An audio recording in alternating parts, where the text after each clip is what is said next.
नमस्कार दोस्तों ये 22 अगस्त 2022 करंट अफेयर्स का वीडियो है। आप देख सकते हैं दोस्तों, इसमें पहला क्वेश्चन है। हाल ही में डिजिटल भुगतान मंच पेटीएम ने ऑनलाइन भुगतान सुविधा और ऋण सेवा पेटीएम पोस्टपेड के लिए पॉइंट ऑफ सेल पीओएस उपकरण लगाने के लिए किसके साथ भागीदारी की है? तो यह सैमसंग के साथ भागीदारी करी है दोस्तों। डिजिटल भुगतान मंच पेटीएम ने ऑनलाइन भुगतान सुविधा और ऋण सेवा पेटीएम पोस्टपेड के लिए पॉइंट ऑफ सेल पीओएस उपकरण लगाने के लिए सैमसंग स्टोर के साथ भागीदारी की है। इस साझेदारी के तहत देश भर में सैमसंग के किसी भी स्टोर से लैपटॉप, स्मार्टफोन, टेलीविज़न जैसे उपकरण खरीदने के लिए ग्राहक पेटीएम के अलग अलग विकल्पों के जरिए भुगतान कर सकते हैं।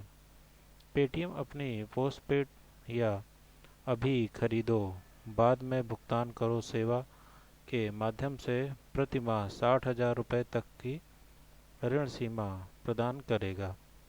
यह साझेदारी ग्राहकों को पेटीएम के भागीदार वित्तीय संस्थानों के माध्यम से 2 लाख रुपए तक के व्यक्तिगत ऋण का लाभ उठाने का विकल्प भी देगी। अगला प्रश्न है दोस्तों, प्रतिवर्ष भारत में अक्षय ऊर्जा दिवस कब मनाया जाता है? तो यह 20 अगस्त को मनाया जाता है दोस्तों। अक्षय ऊर्जा दिवस या नवीकरणीय ऊर्जा दिवस हर साल 20 अगस्त को मनाया जाता है। यह भारत में अक्षय ऊर्जा को अपनाने से संबंधित विकास के बारे में जागरूकता बढ़ाना है। यह दिन दिवंगत प्रधानमंत्री राजीव गांधी की जयंती भी है। जैसे जैसे पृथ्वी के संसाधन हर दिन खतरनाक दर से समाप्त होते जा रहे हैं, अक्षय ऊर्जा दिवस मनाया जाना महत्वपूर्ण हो जाता है, क्योंकि इसका और ऊर्जा, पवन ऊर्जा और बायोगैस जैसे प्राकृतिक संसाधनों के उपयोग के बारे में जागरूकता करना है। अक्षय ऊर्जा दिवस 2004 में अक्षय ऊर्जा विकास कार्यक्रमों का समर्थन करने और ऊर्जा के पारंपरिक पारंपरिक स्रोतों का उपयोग करने के बजाय उनके उपयोग को बढ़ावा देने के लक्ष्य के साथ स्थापित किया गया है। अगला प्रश्न है दोस्तों, हाल ही में किस बैंक ने अल्टीमा सैलरी पैकेज के लिए भारतीय खाद्य निगम एफसीआई के साथ एक समझौता पत्र पर हस्ताक्षर किए हैं? तो यह एक्सिस बैंक ने किया है दोस्तों। एक्सिस बैंक ने अल्टीमा सैलरी पैकेज के लिए भारतीय खाद्य निगम एफसीआई के साथ एक समझौता पत्र पर हस्ताक्षर किए हैं। अल्टीमा सैलरी पैकेज सर्वोत्तम कोटि का सैलरी अकाउंट है और इस समझौते से भारतीय खाद्य निगम के सभी कर्मचारियों को विशेष लाभ और सुविधाएं प्राप्त हो सकेंगी। इस करार के साथ बैंक ने सार्वजनिक क्षेत्र के उपक्रमों पीएएसयू के कर्मचारियों को समग्र बैंकिंग सेवाएं प्रदान करने की अपनी प्रतिबद्धता दोहराई है। अगला प्रश्न है दोस्तों, हाल ही में किस राज्य सरकार ने विद्यारथ स्कूल ऑन व्हील्स परियोजना लॉन्च की है? तो यह असम ने लॉन्च करी है दोस्तों। असम के मुख्यमंत्री हेमंत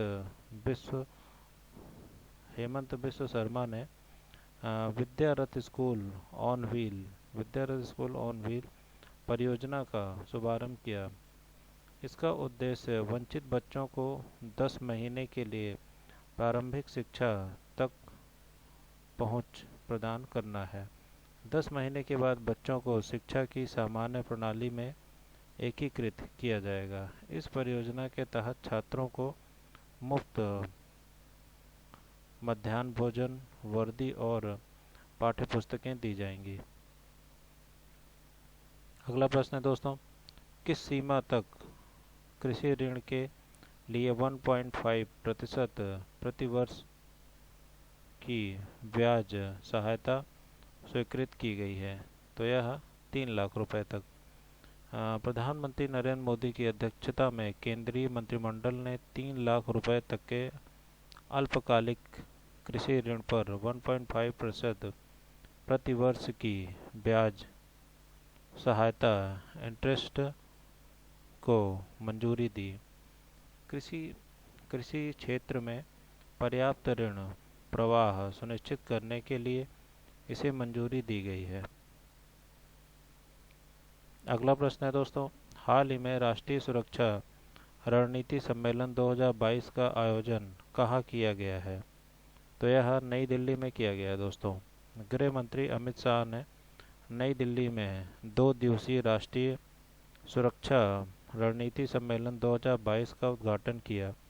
उन्होंने राष्ट्रीय स्वचालित फिंगरप्रिंट पहचान प्रणाली का भी उद्घाटन किया, जो केंद्रीकृत फिंगरप्रिंट डेटाबेस की मदद से मामलों के त्वरित और आसान निपटान में मदद करेगी।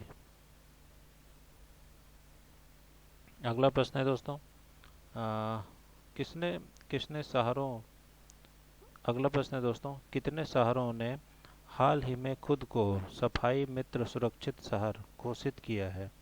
तो यह 500 शहर ने घोषित किया है दोस्तों। आवास और शहरी मामलों के मंत्रालय ने घोषणा की कि भारत भर के 500 शहरों ने खुद को सफाई मित्र सुरक्षित शहर घोषित किया है। इन शहरों ने मंत्रालय द्वारा निर्धारित पर्याप्त संस्थागत क्षमता, जनशक्ति और उपकरण मानदंड हासिल किए और स्वच्छता कार्यकर्ताओं के लिए सुरक्षित काम करने की स्थिति प्रदान की। स्वच्छ भारत मिशन शहरी सतत स्वच्छता प्रथाओं को बढ़ावा देता है। हाल ही में किस भारतीय प्रौद्योगिकी संस्थान ने JSW ग्रुप के साथ एक समझौता किया है? तो यह भारतीय प्रौद्योगिकी संस्थान बॉम्बे ने किया है दोस्तों। भारतीय प्रौद्योगिकी संस्थान बॉम्बे और JSW ग्रुप ने स्टील उत्पादन के लिए भारत में अपनी तरह का पहला अत्याधुनिक JSW टेक्नोलॉजी हब स्थापित करने के लिए एक विशेष समझौता किया है। JSW टेक्नोलॉजी हब COEST के भीतर स्थापित किया जाएगा, जिसका मुख्य उद्देश्य कार्बन के उत्सर्जन को लक्षित स्तरों के अंदर बनाए रखते हुए गुणवत्ता वाले स्टील के उत्पादन का तेजी से विस्तार करना है।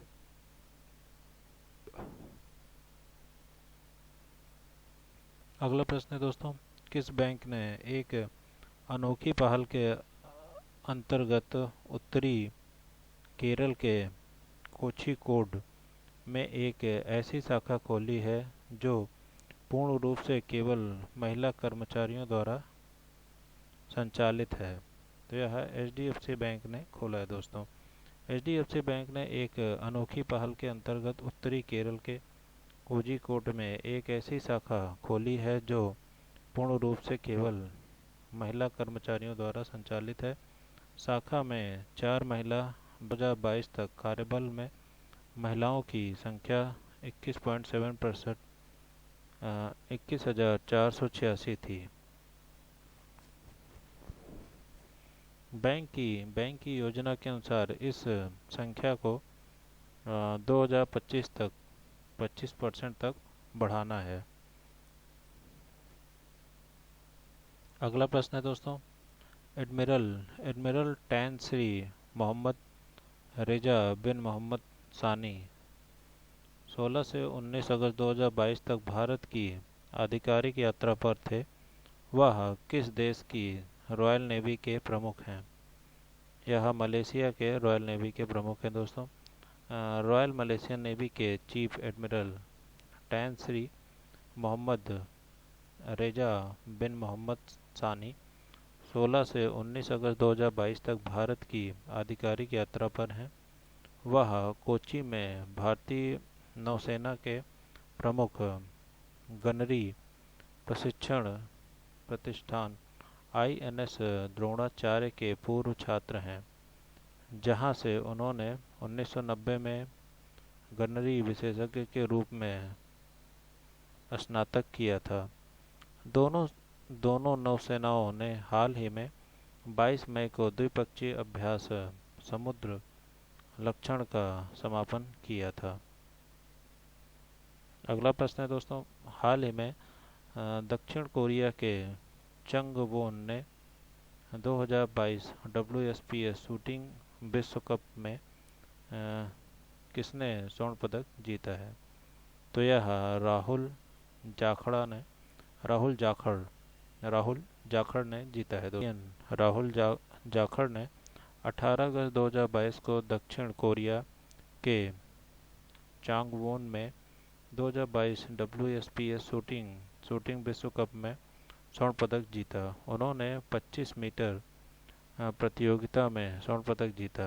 राहुल के अलावा अवनी लेखरा ने 10 मीटर वर्ग में रजत और पूजा अग्रवाल ने 25 मीटर वर्ग में कांस्य पदक जीता है दोस्तों। अगला प्रश्न है दोस्तों, सीमा सड़क संगठन एक पायलट परियोजना के आधार पर कौन सा राज्य स्टील स्लैग रोड का निर्माण करने जा रहा है? तो यह अरुणाचल प्रदेश करने जा रहा है दोस्तों। सीमा सड़क संगठन BRO पायलट परियोजना के आधार पर अरुणाचल प्रदेश में स्टील स्लैग रोड का निर्माण करेगा। यह स्टील स्लैग रोड इस तरह की पहली परियोजना होगी और यह भारी बारिश तथा प्रतिकूल जलवायु परिस्थितियों का सामना करने में सक्षम होगी। उद्देश्य अरुणाचल प्रदेश के दूर दराज के हिस्सों और उत्तर पूर्व क्षेत्र में रणनीतिक स्थानों द्वारा सामना किए जाने वाले कनेक्टिविटी मुद्दे को हल करना। BRO का मुख्यालय नई दिल्ली में स्थित है दोस्तों। दोस्तों, आज का ये वीडियो था, आपको कैसा लगा ज़रूर बताएं। धन्यवाद दोस्तों।